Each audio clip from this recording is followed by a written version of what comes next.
Quelque chose a radicalement changé dans notre façon de nous nourrir, et au plus profond de vous. Vous le savez déjà. Vous l'avez ressenti à travers cette sensation de lourdeur après le repas, cette fatigue inexpliquée vers 15 heures, ou par le fait que, même avec un réfrigérateur plein, rien ne semble plus vraiment vous rassasier. La France, pays qui s'enorgueillit de sa tradition agricole, du goût d'autrefois et de ses terroirs, traverse une crise biologique silencieuse. Nous sommes bombardés de publicités nous promettant santé et tradition. Pourtant, les statistiques officielles nous confrontent à une réalité cruelle. Près de la moitié des Français sont en surpoids ou obèses. Nous voyons l'obésité infantile progresser, tandis que l'incidence du diabète de type 2 a explosé ces 20 dernières années, affectant des tranches d'âge de plus en plus jeunes, y compris des adolescents qui développent des pathologies autrefois réservées au troisième âge. Ce n'est pas un problème de paresse, ce n'est pas seulement une question de volonté. C'est un système qui a changé en silence, sous nos yeux, sans que nous soyons correctement informés des conséquences à long terme. Au cours des dernières décennies, nous sommes passés d'une alimentation basée sur des produits bruts, issus directement du producteur ou du potager, à un modèle alimentaire dominé par les hypermarchés et les produits ultra transformés, où le profit dicte la formule chimique de l'aliment. Aujourd'hui, nous allons analyser exactement ce qui a changé, pourquoi cela est arrivé, et surtout, ce que ce système fait à votre corps au niveau cellulaire. Parce qu'une fois que vous aurez vu le mécanisme derrière tout cela, vous ne pourrez plus l'ignorer, et vous comprendrez pourquoi votre corps se sent si étranger dans sa propre peau. H-Tub, partie 1, quand la nourriture refuse de mourir, la stabilité chimique. Commençons par quelque chose que vous avez certainement remarqué, mais que vous avez accepté comme normal. Pensez au dernier pain de mie tranché que vous avez acheté au supermarché. Des marques comme Harris, la boulangère, ou les marques de distributeurs de grandes enseignes comme Leclerc ou Carrefour. Combien de temps est-il resté dans le placard avant qu'il ne se passe quoi que ce soit ? 1 semaine, 2, 1 mois. Peut-être avez-vous oublié une tranche dans un sac et après 3 semaines, vous avez découvert qu'elle était aussi moelleuse et fraîche qu'au premier jour. Le vrai pain est composé de farine, d'eau, de levure ou levain et de sel. C'est une matière organique vivante, un milieu de culture pour les micro-organismes. Laissé sur la table, il devrait durcir en 2 jours à cause de la rétrogradation de l'amidon et moisir rapidement sous l'action des champignons présents dans l'air. Ce n'est pas un défaut, c'est la biologie qui fonctionne correctement. C'est la façon dont la nature recycle la matière. La décomposition est le signal que ce produit est nutritif pour d'autres formes de vie. Alors, pourquoi le pain industriel reste-t-il mou et frais pendant des semaines, défiant les lois de la dégradation biologique ? Achetez, partie 2. Les signaux d'alarme de votre corps, vous n'imaginez pas des choses. Ce que vous ressentez est une réaction physiologique réelle. Lorsqu'un système alimentaire change plus vite que la biologie humaine ne peut s'adapter, le corps devient un capteur d'avarie qui tente désespérément de communiquer que quelque chose ne va pas. En France, les données de santé publique montrent une tendance inquiétante. Les jeunes de la génération Z, nés après 2000, ont un taux de surpoids bien plus élevé que leurs grands-parents au même âge. Cette différence ne peut s'expliquer par la génétique, car le génome humain ne change pas radicalement en seulement 30 ans. La plupart des gens rejettent la faute sur le stress, les crédits ou le vieillissement. C'est normal, j'ai passé 30 ans, le métabolisme ralentit. Non, ce n'est pas normal. C'est le résultat d'un cycle métabolique perturbé par un apport biologique erroné. Le problème est que le lien entre ce que vous mangez et comment vous vous sentez est différé. Vous ne ressentez pas l'effet immédiatement à table.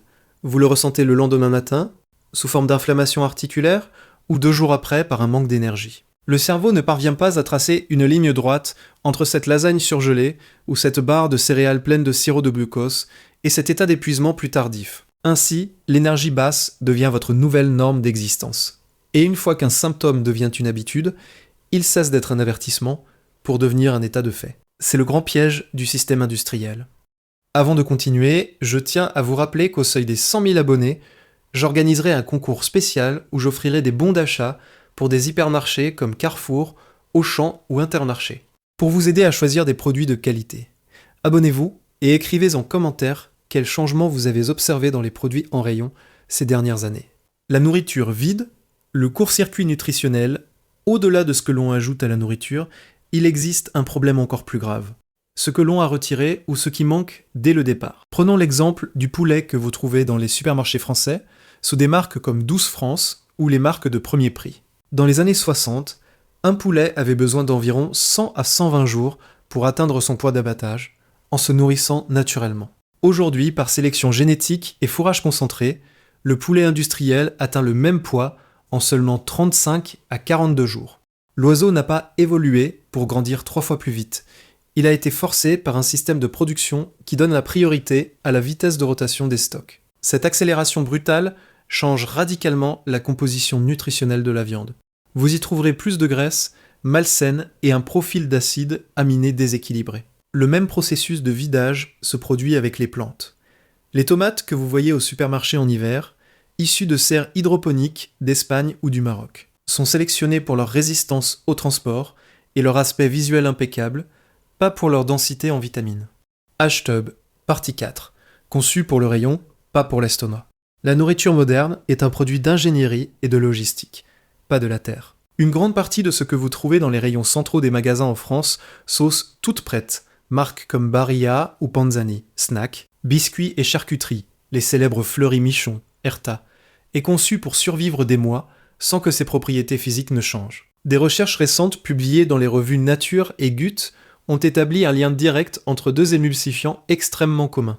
Présents dans des milliers de produits, la carboxyméthylcellulose, E470C, et le polysorbate 80, E83, et la destruction de la barrière de mucus qui protège la paroi intestinale. Votre système digestif s'est développé sur des millénaires pour interagir avec des fibres complexes et des aliments entiers. Pas avec des amidons modifiés chimiquement et des stabilisateurs créés pour empêcher la séparation des ingrédients dans des conditions de transport difficiles à des températures variables.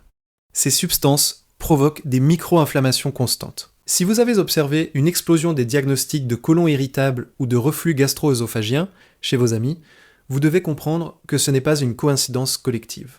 Ce n'est pas nous qui sommes plus sensibles ou plus fragiles que nos parents. C'est la nourriture qui est devenue beaucoup plus agressive au niveau moléculaire. Votre corps ne défaille pas. Il répond simplement avec une précision d'horloger à un apport chimique étranger. Cette inadaptation se traduit par des maladies auto-immunes et des états de malaise généralisés que la médecine conventionnelle traite souvent uniquement au niveau des symptômes, ignorant la cause réelle qui se trouve quotidiennement dans nos assiettes. HTH, partie 5. Le paradoxe français et l'effondrement de la tradition. La France est confrontée à un paradoxe douloureux. Nous sommes le pays où le bien manger est un symbole national. Mais en réalité, notre environnement alimentaire s'est dégradé à une vitesse fulgurante. Des études récentes montrent une réalité crue. Seule une minorité d'adolescents consomment des légumes quotidiennement. En revanche, la France est devenue l'un des plus grands marchés pour les boissons gazeuses et pour les produits de boulangerie industrielle qui se vendent à chaque coin de rue. Ce n'est pas une question de manque d'éducation. Les gens savent que les légumes sont meilleurs que les viennoiseries industrielles. C'est une question d'accessibilité, de prix et de temps. Dans les grandes villes, il est bien moins cher et infiniment plus rapide d'acheter un menu fast-food ou un produit surgelé de type prêt à manger que de trouver des ingrédients frais, de saison, et d'avoir le temps nécessaire pour les préparer. Cette pression sociale a conduit à une augmentation des cas d'obésité ces dernières décennies. Nous avons aujourd'hui des millions de diabétiques de type 2, et on estime que beaucoup d'autres souffrent de cette maladie sans le savoir, érodant leur santé avec chaque repas pratique commandé dans l'urgence. Acheter, partie 6. Ce qui entre dans le système sans que vous le sachiez, l'ère de la biotechnologie. Ici, nous entrons dans une zone dont peu discutent publiquement, car elle est considérée comme un sujet de niche. La biologie synthétique s'est déjà invitée dans nos assiettes sans être clairement indiquée sur l'emballage. Nous ne parlons plus seulement des colorants traditionnels, mais d'enzymes obtenues par fermentation, de précision et de micro-organismes génétiquement modifiés qui fabriquent des ingrédients dans des réacteurs industriels massifs. Un exemple ignoré est la présure utilisée pour la production industrielle de fromage. Traditionnellement, la présure provenait de l'estomac des veaux. Aujourd'hui, la majorité des fromages de volume utilisent de la chymosine produite par des champignons ou des bactéries modifiées génétiquement en laboratoire pour mimer le processus naturel à un coût bien moindre. C'est plus efficace pour le producteur, mais cela représente un changement de la nature même de l'aliment. Un composant organique a été remplacé par un produit de laboratoire. De même, les produits véganes qui imitent la viande, comme ceux de la marque Beyond Meat ou les gammes végétales de grandes marques, utilisent des processus de texturation extrêmement violents. Le problème est que nous n'avons pas d'études sur le long terme sur la façon dont ces nouvelles structures protéiques interagissent avec les cellules humaines. Nous sommes au milieu d'une expérience nutritionnelle mondiale et les résultats se voient déjà dans l'augmentation de l'incidence des maladies digestives complexes. Partie 7. Les règles sont écrites par l'industrie. Vous pourriez penser que les autorités de l'État ou européennes nous protègent de façon absolue. En Union européenne, nous avons des standards plus élevés qu'aux États-Unis. Mais le système a de grandes failles. Le principe de précaution, qui veut qu'une substance ne soit pas approuvée tant qu'il n'est pas clairement prouvé qu'elle est sûre, est souvent ignoré sous la pression de l'immense lobbying exercé par les corporations agroalimentaires. Un exemple est le glyphosate, l'herbicide le plus utilisé au monde, présent aussi dans les plaines de France. Bien que le Centre international de recherche sur le cancer, CIRC, l'ait classé comme cancérogène probable, l'UE a prolongé son autorisation. En France, les contrôles trouvent fréquemment des résidus de pesticides dans les fruits, souvent à la limite légale. Le vrai problème est l'effet cocktail. Toutes les limites sont calculées pour une seule substance isolée.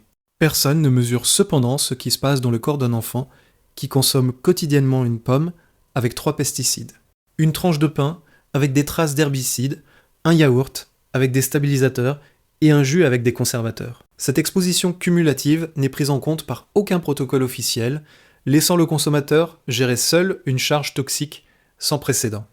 Partie 8. Le piège du confort. Nous avons fait un marché dangereux. Nous avons troqué la nutrition contre le confort des livraisons rapides. En France, ces dernières années, le marché des livraisons à domicile, Uber Eats, Deliveroo, a explosé, devenant pour beaucoup la principale méthode de subsistance. Nous achetons plus de nourriture prête, car nous sommes épuisés, mais cet épuisement est entretenu précisément par la nourriture que nous commandons. C'est un cercle vicieux parfait, dont il est difficile de sortir sans un effort conscient.